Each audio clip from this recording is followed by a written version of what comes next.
Greetings one and all. I wasn't planning on making a 30-minute video here, but the Vanishing Nomad mentioned the benefits of eating foraging, wild-grown stuff where the soil had not been depleted.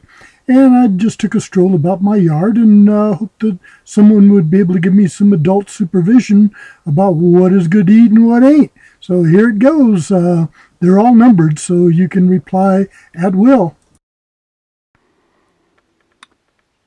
Yeah, I just want to take advantage of some of the wonderful people out here on the YouTube community that know what sort of stuff is edible. These little guys, interesting little sort of bluish, almost violet flowers on kind of a small little leafy plant. Appears as though it may be pretty good to eat. Of course, I don't know. The taste test says, yeah, it's okay, you know, it's not, doesn't taste poisonous or anything like that. And right next to it is another leafy plant, a little sturdier stem, and certainly a lot taller. As a matter of fact, here's another rather large variety of that very plant, and it doesn't really show any flowers on the top of it or anything, but perhaps this would be easily identifiable, because it certainly is huge enough to eat. I mean, we're talking, well, probably close to 4 feet high at this time. Of course, now this is May, about the middle of May. And this guy right here, very interesting plant. It has kind of a sort of almost a purplish tinge on the outside edges of the leaves of the center pod, and once again the leaves are nice and broad, and the underside of them is almost iridescent. You can see the shine, I think, as we look at it closely. And these little people, although they look kind of somewhat similar to a mullein and almost feel like it, I mean, they're really nice and soft on the leaves. I don't know if you can see the little fur on the bottom of the leaves, somewhat like the mullein, but they're not quite so broad, and they have a center trunk. Well, a center stem, I guess it would have to be called. And once again, you can see the little hairs along it. Very interesting little plant, and very soft and nice. You know, maybe, well, you would think that would be edible. Now, talk about highly aromatic. Here is I don't know, I would suspect that this is a elderberry, although I really don't know for sure. But my goodness, the fragrance from these little florets is just phenomenal. It just fills the air with a beautiful, radiant fragrance. I haven't tried eating these yet, but you can see that it's developing some sort of seed pod there. Almost looks like a whole herd of grapes or something like that. Although, you know, there are certainly wild grapes growing around and about. I have no idea what this baby is, but each year the butterflies go nuts on this plant. This is the residuals from last year.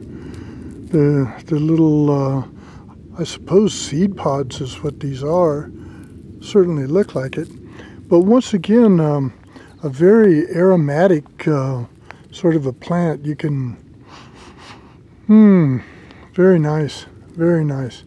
This one just drives the butterflies nuts. There's herds and herds of butterflies on these plants in the fall.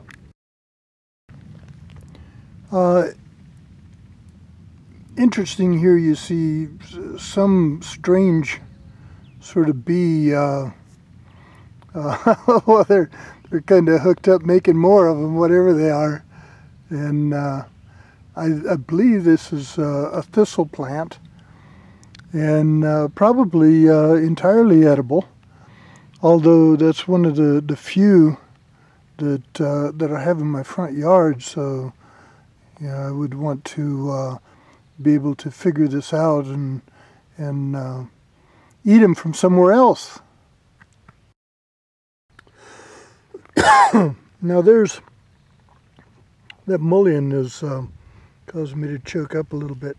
There, I think you can probably see a couple of ladybugs, and it's obvious that one of them ain't a lady because they are making more of themselves, which is a real blessing. Thank you very much, Father. The plant itself is appears to be a sort of a succulent. Let me see if I can get a closer shot there of it. You can see where the leaves have been eaten, so certainly something believes that this is good to eat. And it grows, looks like the tallest shoot's a couple feet high, but it's really being chewed upon by some sort of critter. This one appears to have the same sort of soft fuzzy leaves that the mullein does, but bright little tiny flower people on top of it. You can see the seed pod or whatever on the top, and the little flowers, although it looks like they've been pretty much worked over by some sort of critter as well. And although the bee people have pretty much been destroyed, even out here in the middle of nowhere, on this plant right here, they seem to congregate. There seems to be a bunch of them. You can see them flying around out there in the background. And this seems to be the object of their lust and desire for some reason. Although you will see them on other plants, this is the one that they seem to be most attracted by for some reason. And I don't think it's because of the fragrance, although I have to admit it is a very interesting fragrance.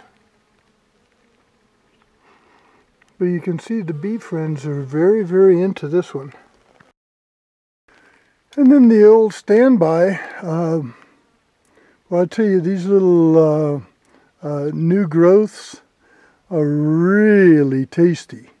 This is really a very, very tasty plant. I love these various forms of cactus. I believe this is a cholla, although I don't know exactly what variety. And I'd really like to figure out some tasty recipes for mesquite. Right now, the pods haven't formed into mesquite beans yet. Now this one, unfortunately, I didn't get to when the flowers were just coming out, but man, they would fill the air with the fragrance. It was just, oh, just luscious, just absolutely luscious. They've now become, well, it's obvious that they've gone to seed, but the fragrance is still there. It's just not as pronounced as it was, 2 or 3 weeks ago. And that almost looks like some sort of a little cedar sort of a tree. Then there's these little plant people that grow, in pretty much dense thickets of other plant folks. And an interesting little flower to them. They're just kind of pretty, actually. And one of the most prolific, you can see here the old growth from last year, and the new growth from this year, and very aromatic, just a lovely aroma from these guys. And they don't grow real tall, maybe 2-3 feet tall, but there are little bushes of them just all over the place. This I call a grab-em bush, because the little branches of it are very, very tough. And when you're walking about through the wilds, boy, they will just grab a hold of just about anything that you got hanging loose. Let me smell. Not terribly aromatic, but certainly they are. And a very hardy plant, it appears. The leaves are rather sparse and small, and the trunk is rather large. This is a low-growing bush. It's the flowers, once again, I'm a couple of weeks late with this project, or you could have seen the flowers. Now they've changed to almost a cotton candy looking sort of a thing.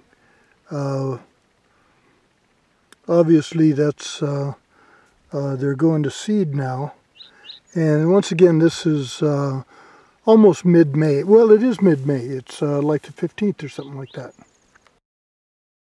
This is obviously a small ground plant, but the leaves are once again very very pungent, have quite a aroma to them, and you do find these growing all over the ground, kind of like purslane was last year, although I don't see a lot of purslane this year.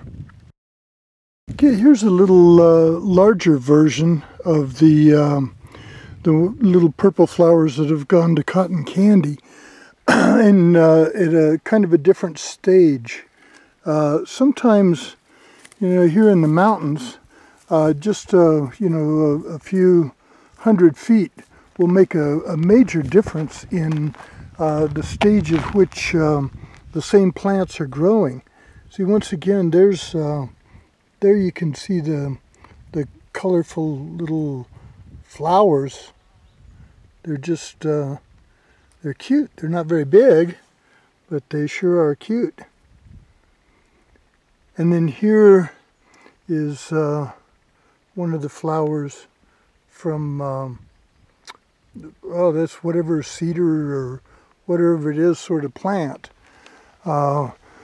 Just at different stages. Here you can still see some of the little yellow flowers.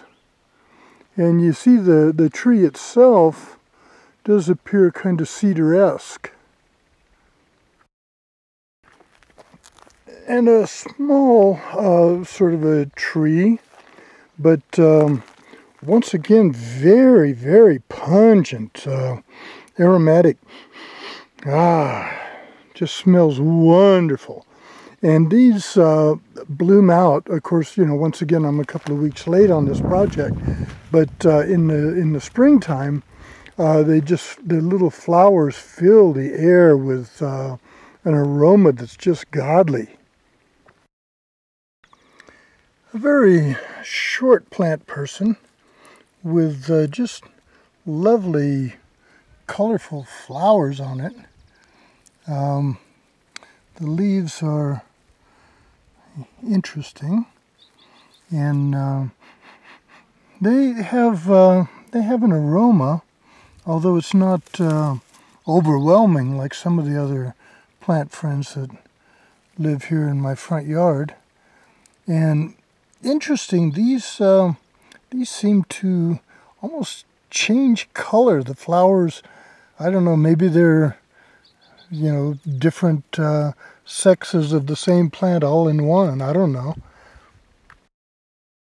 And then it appears that we have a sort of a sunflower sort of person here, although I don't know. They are pretty small. I mean, this is not anywhere close to huge, but it certainly is interesting design. I don't know how close we can get to that. These grow in little clusters, and they only come out right after the rains. And although they are aromatic, they're not, what would you say, overwhelmingly so, but they look incredibly edible. Once again, I haven't tested these because I wanted to run all this past the YouTube community. I see there's quite a survival community out there that's into foraging. And right next to it is growing this, I don't know, I guess it's an orangish sort of flower. And that one is considerably more pungent, but less profuse. And you can see how the flowers and the pods are set up there. And there's our little horny toad friend. I think we got him. I can't really tell there, but it looks like it. Maybe my zoom would work. Yeah, sure enough. There he is. Little horned toad. Hi, buddy.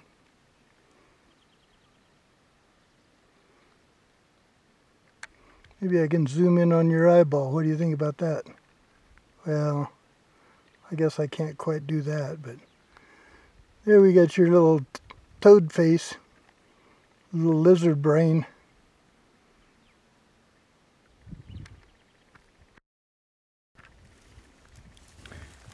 And then there's these guys. Then there's this little bitty ground plant sort of a thing. And last year, where this is growing now, there were a different variety growing with a lot larger leaf. This is a rather small leaf. Let me see how close I can get to it without going out of focus. Well, as much as I can see, that looks like pretty darn close. It has kind of a reddish tinge around some of the leaves. I'm not exactly sure whether this is some sort of a disease or what. And where this is growing now, last year, I'll show you that one. That's these guys right here. Now, I ate a bunch of these last year, and they're really tasty. But this year, for some reason, they don't seem quite so profuse. As a matter of fact, there's hardly any of them now. Although they're still around, they're considerably smaller, and they've been supplanted by several other plants. Like this one. This is all growing where these guys were prolific last year. There were just a whole bunch of these last year. And I'd like to figure out what this is because it's really good in salads. And here's another really good one. It's not quite so tasty, but it's very prolific this year. It almost looks like some sort of a clover type device. Let me see how close I can get to this. Yeah, a little better there, I think. But this is pretty much ground cover.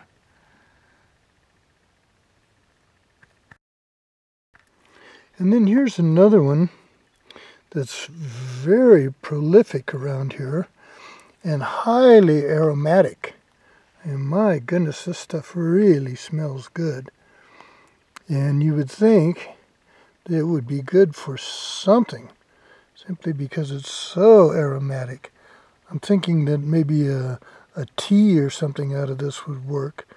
It's I haven't tried tasting it or anything, because I figured rather than using the Linda Runyon technique of putting it in your mouth and seeing if it kills you, slowly, of course. I mean, she has a very good technique for that.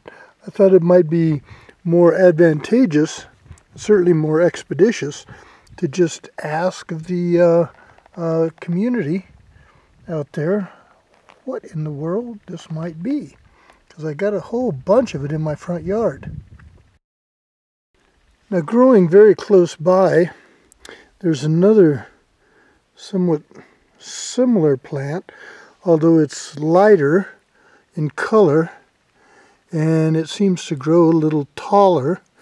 And once again, a very pungent, very aromatic plant.